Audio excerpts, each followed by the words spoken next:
You've heard the buzzwords, seed rounds, unicorns, venture capital, but what actually is venture capital? How can you start thinking like a VC? VC sounds intimidating, like something only insiders understand, but it doesn't have to be. Today, we're gonna break down the top 5 parts of venture capital. The first is what VC actually is and how it works. The second is how VCs evaluate startups. The third is why VC is actually a power game.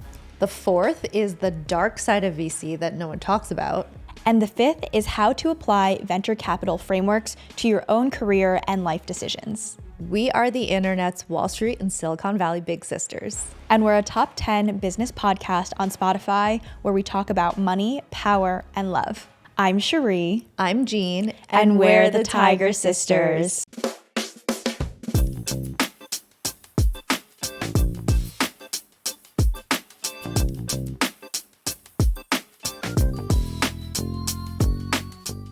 And I'm really excited about this episode because I have experience working in venture capital, and we're going to go through real life case studies like we did at HBS and GSB and talk through examples. And also stay tuned because in each section we do have a mini exercise on how to apply this framework thinking of venture capitalists and take that into your own life.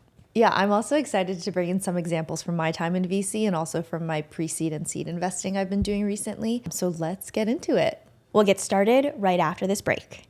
This episode of Tiger Sisters is brought to you by Read AI. Yes, and it's not just another note taker. It's like an AI co-pilot that can read, transcribe, and summarize your meeting notes. It reads the energy and vibe of your meetings to give you the next smart steps. I'm obsessed because it's like having a chief of staff that manages your inbox, your work meetings, basically your entire work life. Yeah, last week I missed a meeting and I was able to type, "What did I miss?" And Read AI was able to give me the top takeaways, the key points, and also the sentiment. It was kind of like magic. And it works across Gmail, Teams, Notion, Salesforce, Zoom, basically wherever you do your work. And you know me, I never give apps access to my Gmail because that's super private, but I actually made an exception for Read AI because I personally know the founder, 𝗪𝗵𝗁, because we used to work together at Snapchat. And you guys might remember we actually interviewed 𝗪𝗁 on season 3 of Tiger Sisters when he was talking about his new startup, which is actually Read AI. And now Read has over 4 million users. Wow. And they're giving Tiger Sisters listeners a 30-day enterprise trial, which is worth $30 and that does not require a credit card to sign up. We don't know how long this 30-day free offer is going to last, so if you're at all curious, try it right now. Go to www.read.ai/tigersisters for a free 30-day extended trial, and you don't need to put in your credit card. Sign up through our link because then they'll know that we sent you. We're obsessed with Read AI, and we think you're going to love it too. And we're back. Don't forget to like, comment, and subscribe because then you get notified when new episodes drop. And also don't forget to subscribe to our newsletter, which is linked at the top of this description. And if you're listening to this podcast on Spotify or Apple Podcasts, remember to give us a 5-star review. It really helps us get discovered and people can find more of our content. Thanks. Okay, 𝘁𝗍, let's start off with part 1. What even is venture capital? Venture capital is high risk and high reward investing. VC companies give money to startups, many of them early stage, for a piece of ownership in their company. Yeah, and I think the key part of that is that they're not loaning the money, they're actually giving the money to buy a portion of that startup. So they're actually buying equity or ownership in the company. If the startup ends up taking off, the VCs win big, but if the startup fails, then they lose all of their money. Yeah, and another big component of venture capital is all about the stages of investing. So there's pre-seed, seed, series A, B, C, D, onward. So 𝘁𝗍, can you tell us about the stages? Yes. So you might have heard of these stages before that Jean just mentioned. They're pretty big. And if you're talking about startups raising money and valuation, these stages will definitely come up in conversation. And what these stages relate to is basically the size of the startup and the stage of growth that they're in. So if a company is just starting out and they haven't raised any money before, they're basically pre-seed, and then you go up to seed and series A, and each stage denotes the amount of money generally how much each startup is raising. So series A in general can be from like $3 million to $10 to $15 million. And when you get to series B or C, it's obviously much larger their check size is and the stage that the startup is in, whether they're in growth mode or they're just starting out. Right. And then there's also something that we won't get into too much, but it's called growth equity. And that's kind of the most mature aspect of venture capital investing. It's usually after Series E. Sometimes after E, there's like other series, but typically that's when you're into the growth equity sort of bucket. And that's the part of venture capital where usually it's a lot more, I guess, like guaranteed. Stable. Right. It's much more of a stable business, and they have sort of revenues and like numbers that they can predict the success of the company more reliably on. As opposed to early stage startups, which is everything before that. They are just starting out, and sometimes they're so early that they don't even have any numbers at all because they're just an idea and they haven't proven traction or product market fit yet. And as promised, we're going to be talking about different examples, different company examples for each of these sections, just like we do at Harvard Business School for the case studies. And for this one, a really good example is Airbnb. So they raised their seed round back in 2009, and that was a series of around $600,000. And they IPO'd 11 years later in 2020, I think, at a valuation of around $100 billion. So one question, Sheree, that people might have is why would VCs invest in different stages? Like what is the, I guess, appeal of investing in pre-seed versus Series D? Yeah. So I would say it comes down to specialty. There are a bunch of VCs out there, and they usually have, whether it's an industry specialty, like a vertical like healthcare versus B2B SaaS, that's like an industry specialty, or VCs can also, and VCs can specialize in the stage of investing. So the tactics in which a venture capital firm would look at a Series A company is very different in how they would look at a Series E company, for example. I would also add on that a lot of times those two sort of vectors are related. So the further on you go in the stages, so like Series C, B, C, D, beyond, the more likely you are to specialize in an industry because then you know more information about it and you need to kind of have more industry expertise to navigate all of the information and make an investment decision based on that. Yeah. I was going to say that AI was an industry vertical, but honestly, these days it's a horizontal because every single company is using AI now or is AI enabled. So that's not exactly a vertical, but maybe like, 5 to 10 years ago, it was a vertical to invest in. 100%. So I advise a few different startups, and for all the startups that I advise, every single one of them is talking about like, hey, how can we use AI? And that's the questions that their investors are asking them, even if they weren't originally intended to be an AI native company. For sure. Every company is using AI now. Yeah. And then one more question. You mentioned the term B2B SaaS. What is that?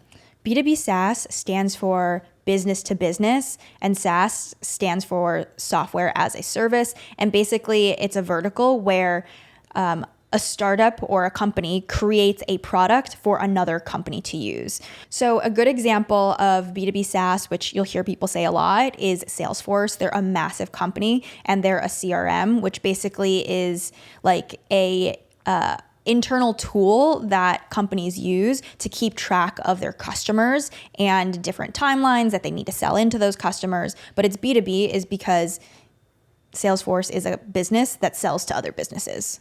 Yeah, and the reason I had Sheree sort of clarify it is because this term comes up a lot in VC investing, B2B SaaS, because it's a category that VCs really love to invest in because it's super scalable. All you need to do is build software and then sell to more and more people. Not all you need to do, but you know what I mean. So onto the mini exercise for this section. Pick one of your favorite startups. It can be something that you read in the news, and you can look it up on Crunchbase, or if you have access to it, PitchBook. These are two resources that a lot of people who work in the startup world use daily to figure out the valuation of a company, what they last raised at, and who their investors are. Now into part 2. Jean, how do VCs evaluate startups? Yeah, so VCs evaluate startups based on 3 main metrics: team, market, and traction. Honestly, I feel like the first one is probably the most important one. Team is everything. Yeah, I would agree, especially I would say for the earlier stages, because if you're looking at pre-seed or even seed, a lot of times, like you mentioned earlier, they don't even have any customers. They don't even have any revenue. So there aren't really that many stats to look at. You're much more betting on the team and looking at their past experience and saying like, kind of using that as the information that you're gathering and being like, okay, if these people have done XYZ things before, then I believe that they can, execute on this startup. Yeah, they can pull it off. In many of the pitch decks for early stage companies, one of the first few slides that they have is exactly that. It's of the team makeup and some of their credentials, where they went to school, where they've worked, because it really signals to the investors some of the training that they've had. For example, like if you are a former Meta engineer or former Google engineer, that's like a lot of signaling that be like, I was, raised in the corporate environment there, and they have a certain level of training and hiring that they passed. So they are setting a higher bar. Yeah, and sometimes actually it can work against you in the same way that it can help you, because I think a lot of times people try to start a company or, try to raise money on a company, and the VCs will be like, well, you don't have a technical co-founder. Right? Like your team is just you. Who's going to actually help you build? You're going to spend all your money trying to hire an engineer instead of having one that's already on staff. And it's actually really funny because a lot of the problems that end up happening later on in a company are people problems. So if the team is not the right makeup, if they don't have good conflict resolution, that can be a pretty big red flag for investors. Something funny that I see or that I've witnessed is when there's a couple who's founding a company together, they're married or dating, but that is a huge risk for investors. If something doesn't work out in their personal lives, it might affect the business on a professional level. Mm-hmm. And then there's always counter examples. I think Canva is founded by a couple. Mm-hmm, that's right. So that one, obviously, massive success. So it goes both ways. It goes both ways, and investors will take a look at that and figure out what risk do they want to take on. And the second one is market size. So basically, investors don't want to invest in something that isn't going to have a billion-dollar, multi-billion-dollar outcome. And that's only possible if you have a really large TAM, which is total addressable market. So that's a phrase you'll hear all the time in VC, TAM. They'll be like, oh, what's the TAM? The TAM is this, the TAM is that. But also at the same time, it's kind of gotten so...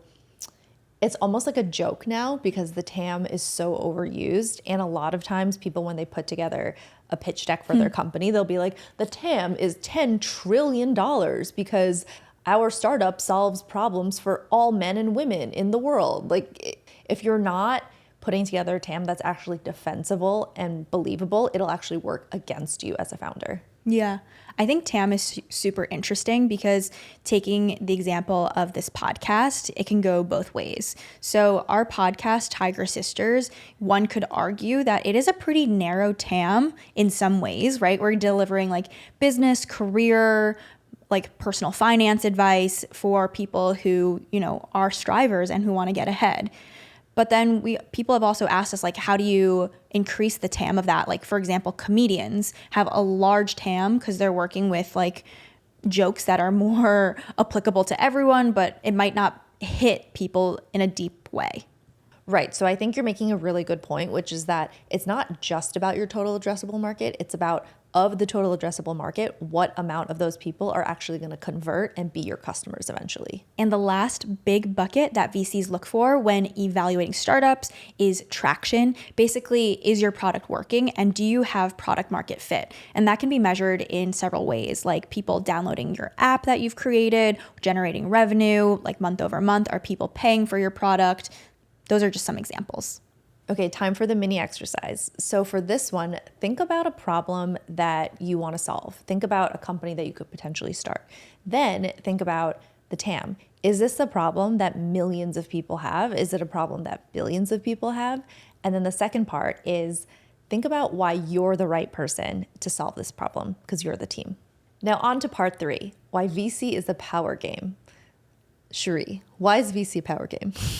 So venture capital isn't just about money. A lot of it is about signaling, social proof, access, and warm intros. Yeah, and I think this is why a lot of times VC gets the reputation of being very clubby, very exclusive, very kind of, it's all about who you know, as opposed to necessarily always being about the merit of the idea and the merit of the team.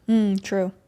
And I think this is especially true when you think about the biggest or the most well-known VC funds. So think like Sequoia, now A16Z, maybe like Lightspeed. These are kind of very like brand name VC funds where a lot of times the founders will try to get someone from those funds to invest in them just because they know that is a super strong signal that once they get someone from those funds, all of the other funds are going to pile in.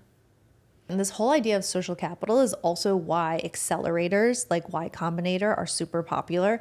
Obviously, they have a lot of structure and they have ways where they help the startup actually build at an accelerated pace. But what's also really important is that even getting into Y Combinator in itself is a signal that Y Combinator believed in you. And then at the very end, they have this really big demo day where all of the, VCs come, and even if they don't actually come, they look at all of the different demos and they watch all the videos. And that's an amazing way for founders to get exposure to all these big VCs. Yeah, because those major venture capitalist firms have seen a lot of success with past companies. So they have like an amazing reputation, and having one of those companies on your cap table also signals that they see something in your startup which could be a success potentially. And so you just used a phrase, cap table. What's cap table? It stands for capitalization table, and basically it's just a table of all the investors who have put money into your startup. That's why it's so important for many startups to get the right investor, because it's not necessarily just about the check or just about the money. And one example that's pretty easy to understand is the TV show Shark Tank. So when people are pitching their startups to the sharks, sometimes they want a certain investor because they bring a specific expertise to that industry that could be super helpful, like a Mr. Wonderful versus a Barbara versus a Lori versus a Robert Herjavec. Those people bring different specialties. Yeah, that's totally true. Because I feel like if you had a startup that was in the software space, obviously you would want to go with Robert. If you had something that was in the apparel space, you would go with Damon. If you had something like vaguely related to real estate, you would want Barbara. Yeah. And then if you have something like more CPG, you want to do Lori, and maybe also in the software space, Mark Cuban as well. Wow, we really know our sharks. It's a good show. It's a good show. It's been on TV for like 20 years or something. It's actually a really fun show if you're just like a little bit interested in business, because there's like enough drama, and it's very grokkable and understandable because a lot of the products are consumer packaged goods or like something that's very physical rather than like software, which is like a little bit harder to show on a TV show. Yeah. Scrub daddy. Scrub mommy. Mamacita? Mamacita. I'm a mommy. Mamacita. So we have a really fun and interesting mini exercise for you for this section. It's going to sound a little cringe, but I think it really works and it helps. This is to map your social capital. This is actually something that Stanford graduate students were asked to do if you take a class called Paths to Power. Basically, it's seeing who's in your network, and are they the right people to help you make introductions? Do you have people who trust you enough, who know you enough to vouch for you? This is super important in the venture capital world, and it's fun to reflect and see where you land in your life. All right, next let's talk about part 4, which is the dark side of VC. Dun, dun, dun. So getting investment or money from venture capitalists is a lot of pressure. It's not free, and it comes with a lot of expectation. Yeah, and the main expectation is that you're going to grow your company at this incredible rate. And so I think that's why a lot of startups have this sort of grow at all cost mentality, where they're going to take all the money that was invested in them by the venture capitalists and sort of like throw it into a lot of growth initiatives that might not even be the best for the company in the long run. So the mindset of spend now and figure out the business plan later, we have seen those examples with companies like WeWork or Quibi, where they started out really strong, had a lot of funding from investors, but then flamed out towards the end. Yeah, and a big part of this is all about incentives. So in order to understand incentives, you need to really understand the way that VCs are typically set up. So venture capital funds, they actually invest in a whole portfolio of startups, right? So typically they have like 20, 30, 40, hundreds of startups that are all a part of their portfolio. And what they're really looking for is a very small portion of them to become 100x, 1000x companies. Those are the sort of like unicorns that you've heard about before. And they already know, or it's sort of baked into their expectation, that the vast majority of all those investments that they made are going to actually go to zero or like close to zero. It's going to be kind of a nothing burger. That's why they're always sort of like pushing the startups to have like a sort of massive amount of growth, which it works for certain types of startups in certain industries. And for other startups, it really might be kind of actually detrimental. Yeah. And like with the expectation of a company growing 100x or 1000x, there are certain venture capital firms or investors who have a style of like being on the ass of the founder so that the founder will have to give updates on how their company's doing, how it's growing, where it's performing, where it's not. And those updates might have to come bi-weekly or monthly, but it is pressure on the founder to live up to the investment. It doesn't come for free. Right. So it actually, I feel like it sounds very sexy to be like, oh, like I have VC investors, or like I raised $4 million. Yeah, I raised X million dollars.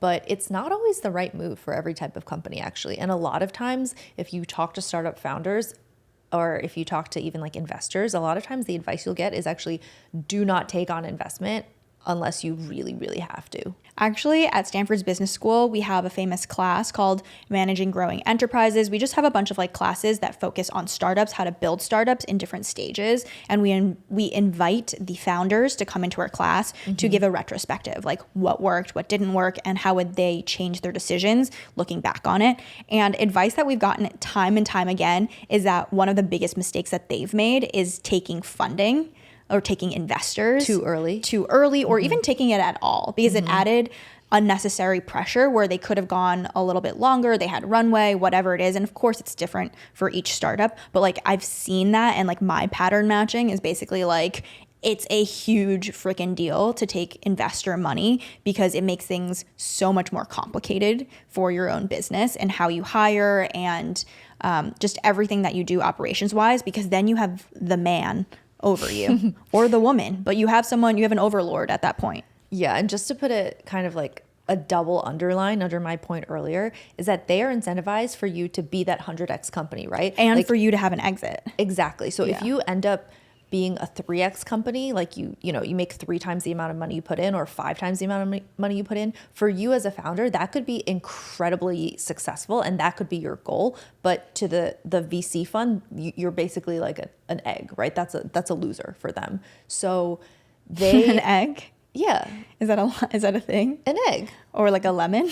No, an egg, like a zero. Oh. Like a zero. Enough. Enough.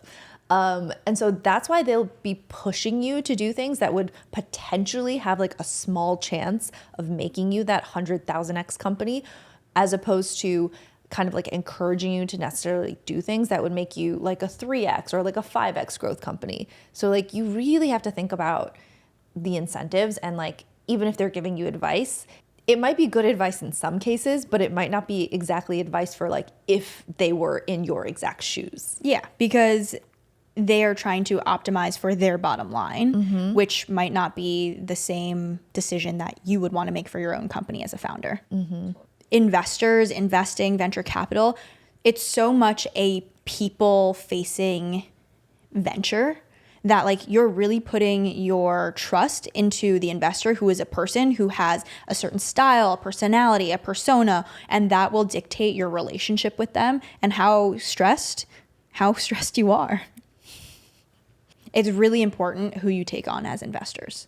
That's why actually a lot of times if you talk to investors, some of them will be like, yeah, we're super hands off, or like we have all of these resources for you to use, but we're never going to be like forcing you to use these resources, and we're not going to be telling you what to do. Like we're just here to support you. Sometimes certain VCs, that's going to be kind of their like sales pitch. Yeah. To be like, oh, we're really hands off. Like we're just here to be smart capital for you. And like we can be strategic and like help you with strategy and XYZ and give you resources, but we are not going to be telling you what to do. And like startup founders will talk to one another behind the scenes to understand how their relationship is with their investors if they are seeking investment from the same people. Oh, for sure. This is like a little bit of inside baseball, but even within all the companies at YC, there's like a YC sort of intranet where you can look up all the different investors and you could see all of their reviews, like a Yelp, from all the different people who have been in YC. So like if you look at, from all the different companies. So you can Does look that count up, as B2B SaaS? Just kidding. So like you can look up, an investor like Scooby-Doo, and someone will be like, oh, Scooby-Doo. Do not work with Scooby-Doo. Yeah, like Scooby-Doo reached out to me. We had 5 meetings. We had a term sheet and we were about to sign it. And then they just ghosted me out of nowhere. That's a really bad experience for founders, and they're just basically warning one another. Yeah. It's also a lot about reputation. Yeah. Going back to the original. It's kind of like a burn book. The burn book of venture capital. Yeah. Scooby-Doo is do not trust this beef. This literal bitch. Yeah. Is the skankiest investor I've ever met. Yeah. So the mini exercise for this section is to think about any opportunity that you have and ask yourself, before you take it on, what are the incentives, who's involved, and what are they optimizing for? And you really need to reflect and decide if it aligns with your own personal values. So our last part is part 5, thinking like a VC, even if you're not one. So I actually really like this part because VCs are obviously really, really smart. And I think a lot of what they do really well is they have these sort of like tools and frameworks and structured thinking to help them make these, potentially billion-dollar investments. So why not have us use that exact same framework and apply it to making decisions in our lives, even if it's not related to raising capital? Okay, so the first one we talked about is taking a portfolio approach. So basically, if you were a VC, you wouldn't put all of your fund into one company. Like we said, they're investing in hundreds of companies at the same time so that they can actually capture upside without, losing it all on one. So this is something that you can apply to your life in like dating, for example. Yeah, they say don't put all your eggs in one basket. And that's why people have rosters. People, huh? People we know. Maybe people you know. People we know well. Okay, and the next thing is conviction over consensus. So something that venture capitalists are known for is basically having contrarian views. So what is something that you deeply believe to be true that other people don't believe? How do you even apply this to your everyday life? No, what is something that you believe that no one else believes? And then what do you do with that? You live a contrarian life. Okay, so what's one way that you live a contrarian life, 𝘁rie? I have an answer for you. Okay. You're a creator. Yeah. You like literally moved from like a totally corporate background and you have all the tools to be hyper successful in corporate. And you were. And then you kind of, threw it all away to pursue your creator lifestyle. Same for you, babes. Yeah. Same for you. Good on you for living that contrarian lifestyle. Dude, I'm so contrarian. She's so contrarian. I didn't even realize how contrarian I am. Or hyper contrarian. It's also contrarian that I'm not married. Whoa. Yeah. Hey now. And I don't have kids. Hey now. I don't know if that was really on purpose, but hey. She's so contrarian. I'm living my contrarian lifestyle. That was totally on purpose. I'm so contrarian. I was just like, marriage? No way. And then the third thing is optionality. So this is something that VCs make sure to bake into all of their contracts. So for example, the ability to, once you invest in a company, make sure that you always get the ability to have pro rata or invest into the next round if you want to. So optionality, this is something that you should always be looking out for in your own life. Keeping your options open with your roster.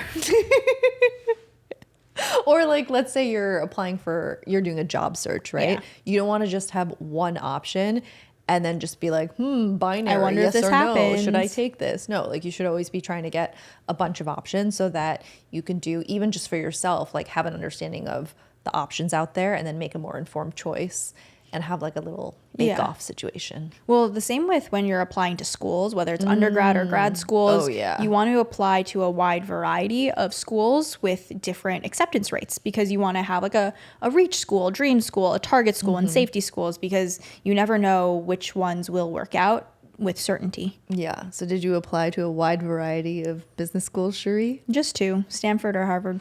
or bust. And did you have optionality? I did. I got into both schools. Thank you for teeing that up because I don't get to talk about that enough. Yeah, she's so badass, guys. Like, who the hell gets into both HBS and GSB? And as the lore goes, my lore goes, I went to Stanford. So then I turned down Harvard Business School, which is a great tagline that many people will hate me for saying. In all honesty, it's like an amazing place to be in to have that decision. Like, I never in a million years thought I would. She turned down Harvard Business School. Yeah, wait, can we have a banner running across She turned this? down Harvard Business Let's have a School. banner running across this video right now that says that. What like about me? Mine says Goldman Sachs rejected her twice. Goldman Sachs rejected her twice. That's a good headline for Jean. But I guess it's just a crazy place to be in, but it's just like a funny headline. And I bet Harvard Business School really regrets letting me in now at one point, because now I can say I turned them down. I don't know. You just talked about it like 5 times for free. Okay, so on to the mini exercise for this section.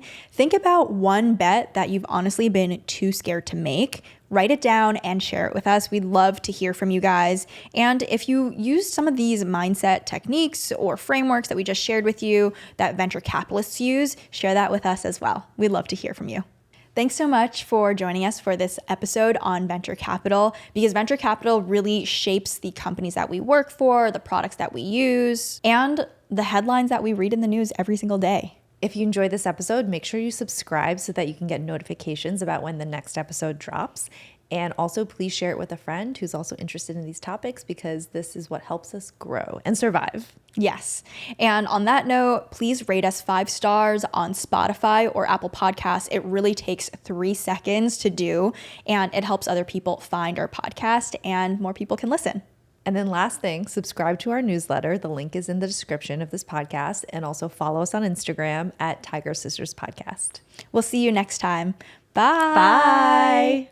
Hey friends, it's Cherie and Jean from Tiger Sisters. We need your help. We just dropped our very first audience survey, and it's actually really important to us. Why? Because we want to create the best content for you, and learning more about you helps us to do that. It takes less than 5 minutes to fill out, and as a thank you, we're giving away a $100 gift card at the end of the season to one listener who fills out the survey. The link is in the video description. Please fill it out. Thank you for being a part of this with us. Tiger Sisters is just getting started.